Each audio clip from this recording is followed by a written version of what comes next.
मुलांनी अभ्यास करताना दोघं नाड्या सुषुम्ना चालेल अशा वेळी अभ्यास करावा.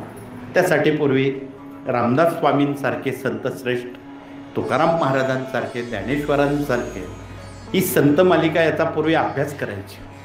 रामदास स्वामी चक्क दोन्ही काखेमध्ये 2 कोबड्या घालून घ्यायचे. दीर्घकाळ ती सुषुम्ना चालायची. त्यामुळं त्यांना 24 लाख असे 2 आवर्तन गायत्रीचे त्यांनी अनुष्ठान केले. त्यामुळं त्यांना सरस्वती जिभेवर आली. आपण सुद्धा प्रयत्न करावा. आपणाला सांगितलं की असं घडी घालून हात बसलं की सुषुम्ना चालू झाली रे झाली की आपण जप तप ध्यान धारणा अभ्यास हे करावं. 1 तास ती नाडी चालते. पुन्हा ती बंद झाली तर पुन्हा ती चालू करावी.